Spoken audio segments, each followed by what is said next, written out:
The leadership of Zerubbabel. At the expiration of the 70 years of the captivity in Babylon, the omnipotent, sovereign God moved in a hidden way to stir up King Cyrus openly to release the Israelite captives to go back to their own land to build up God's temple. Also, King Cyrus brought out the vessels of the house of God, which Nebuchadnezzar had taken from Jerusalem and had put into the house of his gods. These vessels were then returned to Jerusalem. This return from captivity was under the kingly leadership of Zerubbabel, a descendant of the royal family of David. If we study carefully the record concerning him in the Bible, we will see that he was a strong governor and was very able to managing the people. The leadership of Ezra. Later, there was a second return from captivity under the priestly leadership of Ezra, a descendant of the priestly family. Ezra was not a high-ranking official in Persia. Rather, he was a priest and a scribe who was skilled in the law of Moses. Although he did not have any rank there in Persia, he was bold, strong, and aggressive in presenting a petition to the king of Persia. The king granted all his requests, doing everything Ezra had asked.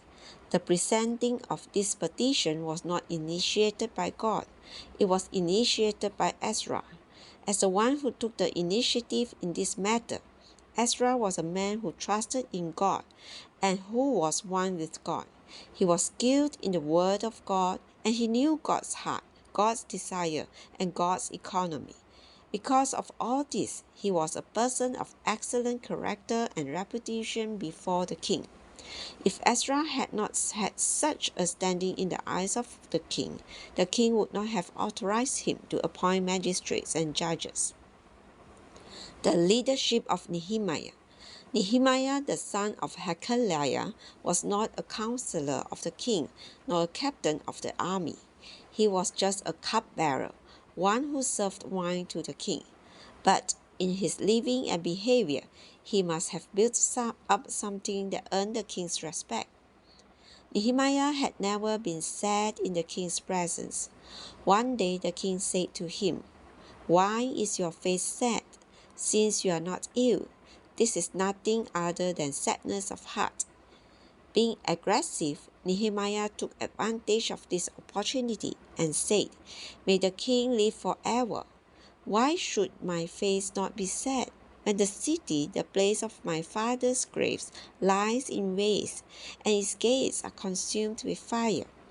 The king asked him what his request was, and Nehemiah asked the king to send him to Judah and he might rebuild the city of his fathers. Nehemiah went on to request that letters would be given to him for the governors so that they would let him pass through. He asked also for a letter to Asaph, the keeper of the park, so that he would give him timber. The king granted to Nehemiah all that he had requested. The aggressiveness of Nehemiah in volunteering himself to his burden.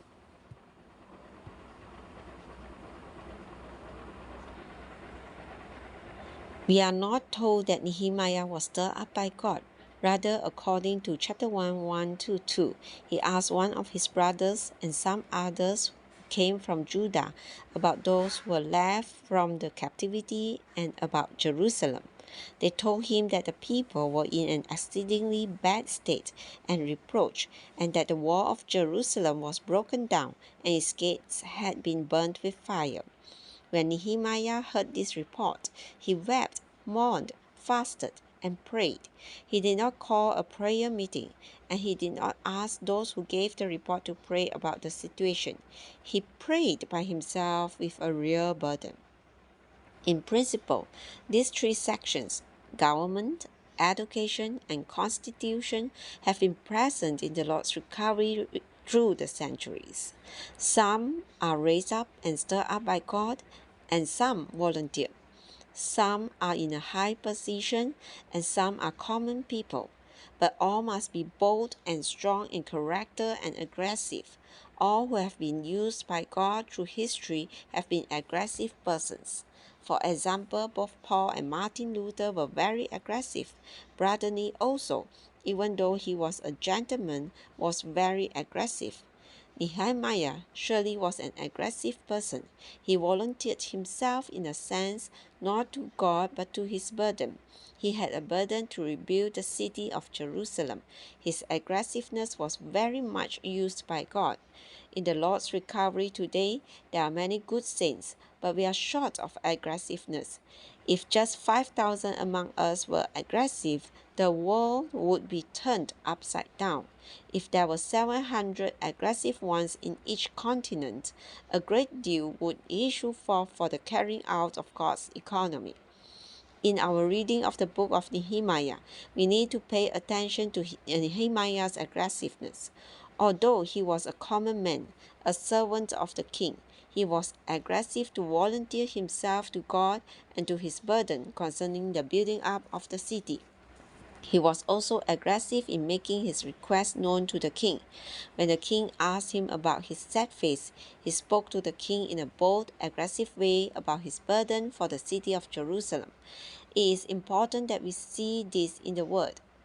The natural virtues and capacities being brought to the cross in order to be brought into resurrection. At this juncture, we need to consider a matter that is significant in the typology in the Old Testament and in the fulfillment of the types in the New Testament. In typology, many persons were temporarily used by God according to their natural capacity and natural virtues to signify something spiritual. An example of this is Nehemiah and his aggressiveness, which was a virtue in his human conduct. Whereas in typology, natural things were used by God temporarily in the fulfillment of the types in the New Testament. All the natural virtues and capacities should be brought to the cross. They need to be put to the cross and crossed out.